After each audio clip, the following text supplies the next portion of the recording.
Guys, it's finally here! So if you can't tell from the title, then what is wrong with you? Kidding. So today is Friday, the 22nd of June, 2018. And that date means that Pray for the Wicked is finally here and I'm so excited. Oh, I've had so much self-control like sitting down and filming this video without pressing play on the album itself because it's been sitting there on my phone, ready, and I haven't touched it. So, whew, okay. I don't know where to start. Okay, so firstly, this is so exciting for me having this album because it is the first Panic at the Disco album, studio album I should say, that has been released while I've been like a really active fan of the group. It sounds weird saying group when there's really only one person in it. The point is, like, I've always been a fan of Panic at the Disco like since a kid, but I've never like been like a fan where I'm keeping track of when music's coming out and things like that. Like if I heard their song on the radio, like I thought it was cool, that was kind of it in a way. But in the past like 2 years I've like fallen down the Panic at the Disco rabbit hole, and I was so excited when the Death of a Bachelor live tour album was dropped. But this is now the first studio album with brand new music that is being released while I'm like actively part of this awesome fandom, and I'm so excited to be excited with everyone else. So obviously I can't actually play the music in this video because then it might get taken down and I don't really want that. But what I'm going to do is I'm going to listen to each song, I'm going to share my thoughts on each song after I listen to it, and I'll probably end up time-lapsing each song so you can see my reaction to it, but you won't be able to actually like listen to the whole song kind of thing. You know what I mean? We'll see how we go. I don't know how I'm going to do it when I get to editing, but let's just dive right in. So there are 11 songs on this album. It goes for 34 minutes. 4 tracks have already been released as singles and they are all amazing. So let's start at the beginning. So the first song is F for Silver Lining, which has already been out for like 4 months now. I've talked about it in a video before. I love this song. Let's go.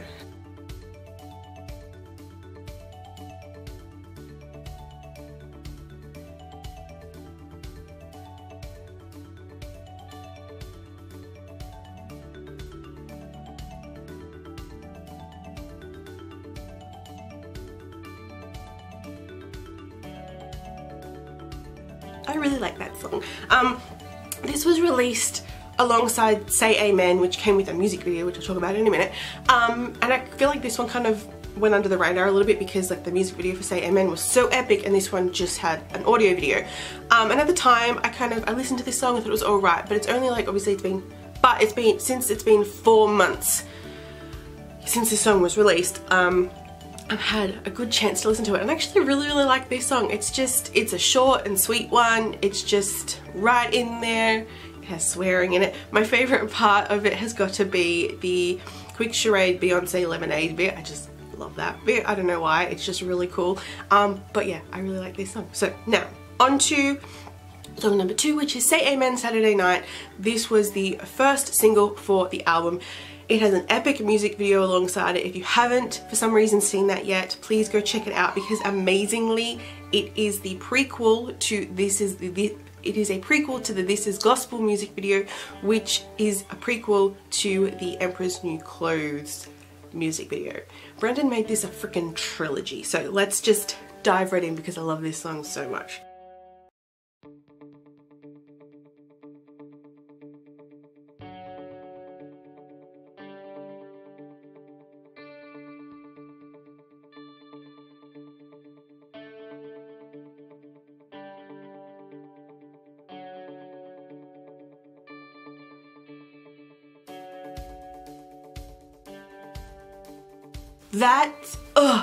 That song was like the best song in the world to start off this whole Pray for the Wicked thing because it is epic. It is like,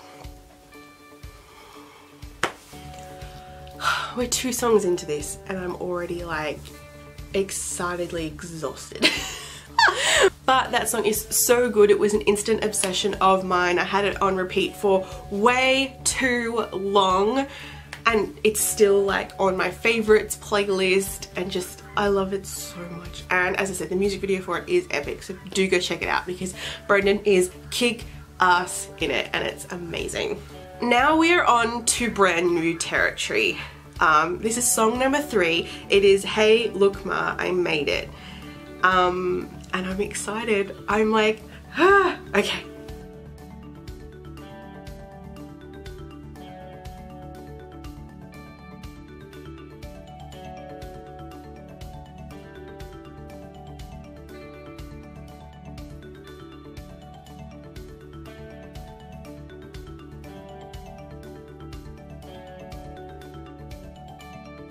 That was really good. I really liked that. Just, Brendon has a way with like making like really good music. Just, I feel that's probably going to be my comment for every single song, but that was a really good one. I really like that. I don't really know what else to say about it. It's just really good. I can't wait to listen to it more. Song number 4 is High Hopes. This is another single that came out probably like, I think it was like about a month ago, I think it was now. Oh, this is probably my favorite pre-release single from the album. It is such a bop, it is an anthem, it has such good music and a really good message behind it. Just, oh.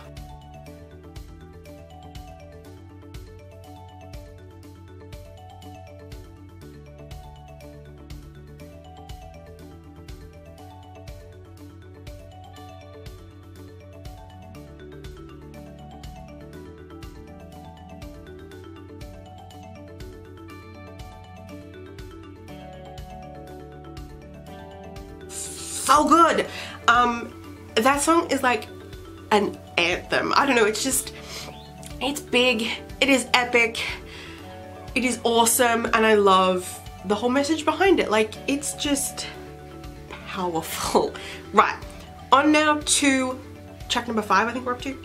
That is Roaring 20s. And I actually saw something about this somewhere on Twitter, that it's to do with obviously Brendon's 20s and what happened, like looking back when he's reached 30, and musical influences. I don't know, it's meant to be pretty good. Let's just go.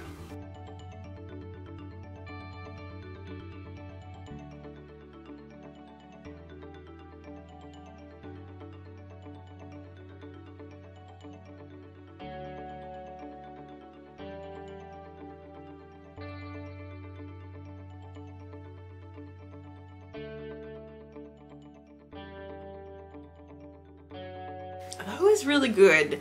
The start of that was like weird, but I loved it, and it's such a musical song. Like, obviously, like that was the point of it. It was meant to be like musical Broadway-esque, and it feels like that. I could almost see like a dance number to this.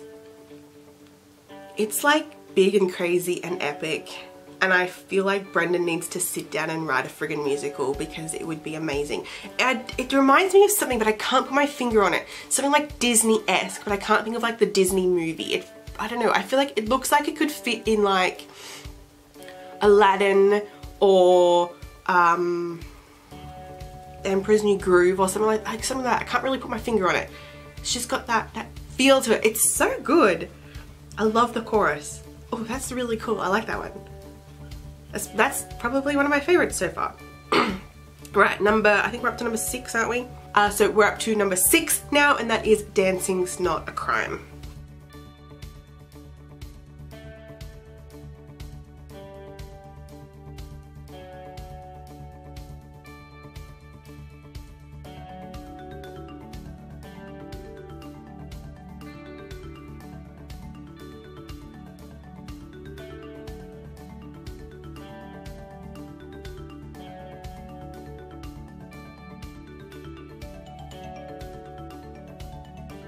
That was a good one. Something about it though, like it reminds me of something, but I can't put my finger on it. It reminds me of like a song or an artist or something. I don't really know. It feels very like, I want to say 2000s, but I don't really know if it does. But it's like it feels like a really good dance number. I don't know. It's just, I like it. I can't wait to listen to it more. It's probably one of those songs where like, firstly you're just like, okay, but the more you listen to it, you're like, this is awesome. It is a pretty good number. It just feels, I don't know, it feels different. I don't know, it has a feeling about it. I don't know. Anyway, moving on. So next song is number 7, and that is One of the Drunks.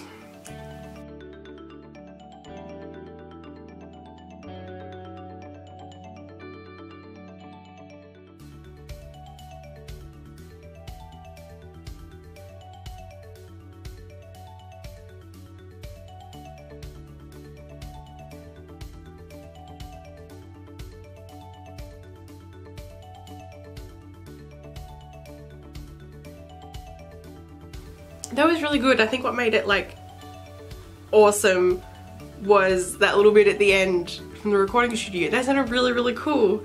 That's a really, really good song. It feels very panicky and just, I really love it so far on this album. Like, we're past the halfway point now, but every song has like a really, like, I want to say kooky, it's probably not the right word, like element to that, like a sound, like an instrument to it that's like unique to that song kind of thing, or the way it's used, which I really, really like, and that one was really good.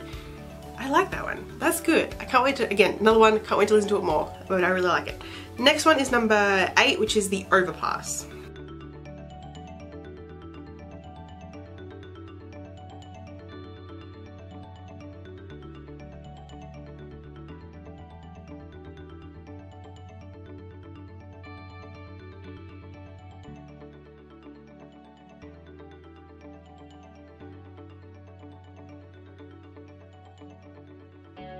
That song was awesome. Again, this is such like a good example of Brendon like starting off a song like that really just grabs your attention. The way he uses different things to make different things and different instruments to make different sounds that are like crazy and epic is amazing. And I think it's just really cool that on most of the tracks in this album, like I've still got 3 more to go, he's sort of done this different like kooky's not the right word, but I can't think of a better way to describe it, like kooky sound or start to it that's like epic and attention grabbing, and he's kind of like experimented with different ways of creating these sounds. I think that's really cool. That was a really, really good song. That was a bop and a half. Right. Next song is number 9, and that is King of the Clouds. This was released at the start of this week, and I have to admit this one has a slightly different like tone, that's not really the right word, sound, that's probably the right word, compared to the other 3 pre-release singles. And at first I was just like, whoa, what is this? But like I've listened to it several times now and I really, really like it.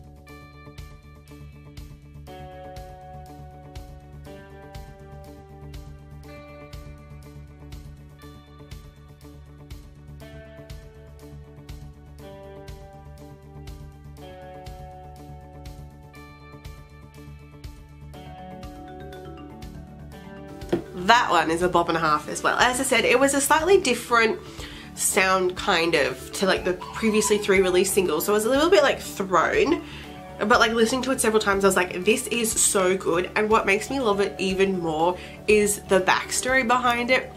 Brendon talked about it in a video which I will link below when the song came out. It's essentially, the deadline for the album was approaching. He was high one day. The guys he's working on this album with just started to write down everything he was saying while he was high and had no idea what he was talking about, and turned it into the lyrics for this song. And I think that is amazing.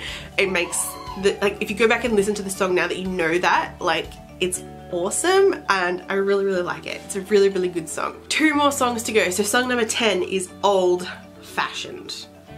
Let's do this. Oh.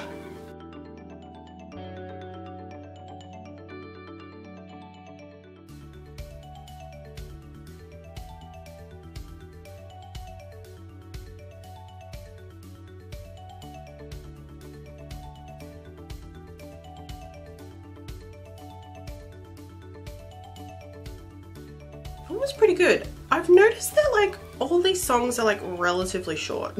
Well, I don't know, they feel short. There's a couple of bits in there that remind me of the song Thunder by whoever that's by. I can't remember who that's by. I don't know, that one was a good one. I like that one. Again, just Brendon playing around with like different sounds, which I really like. It was quite good. Right, final song is Dying in LA. We've reached the end, guys. We've reached the end.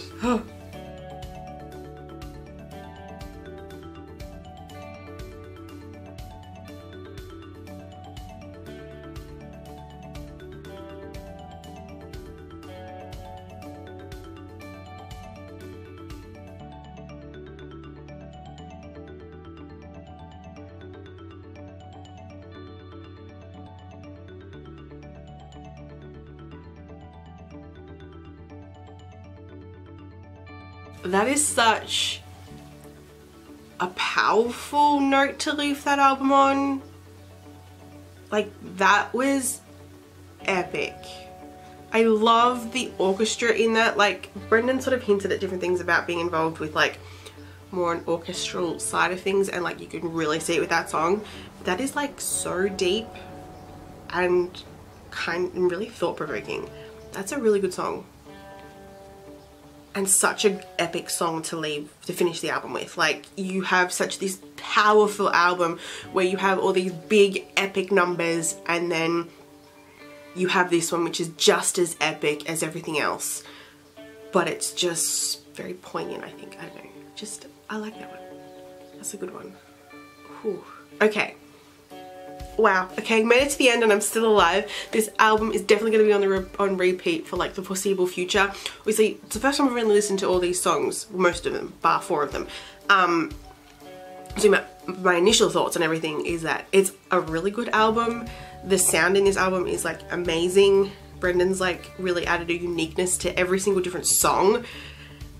And all the songs are like very different, but when you actually listen to them all together, they're very much connected, if you get what I mean. Like, it's an album where each song is can stand on its own, but like all together they're like epically amazing. I don't know, it's just, do you agree with me? I don't know.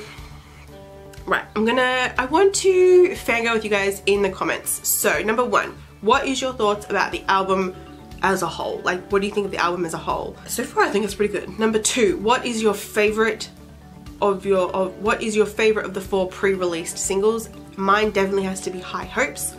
Number 3, what is your favorite song on the album apart from those 4 singles? You know what? I'm gonna have to go with 2. I'm going with Roaring 20s because it was like an epic Broadway number, and I'm also gonna go with Dying in LA because it's just so like, so good. And number 4, let me know like songs maybe that you're a little bit iffy on or don't really like as much. I don't really know. I can't really say off my first listen what songs I don't really like. I like it all, but I think the songs I'm going to kind of need to listen to a bit more are probably Dancing's Not a Crime and maybe The Overpass. And a couple of those later songs in the album I might have to listen to like a bit more to sort of get into, but overall I liked the whole album. It was really good. I'm so excited it's finally here. Let's fangirl in the comments because like I need to keep talking about this album. So if you guys enjoyed this video, I hope it wasn't super long because it's been like really long filming this. Hopefully it's short when I get around to editing it. And yeah, just let's discuss in the comments or anywhere on social media. All the links will be in the description, and I will see you guys soon with another video. Bye!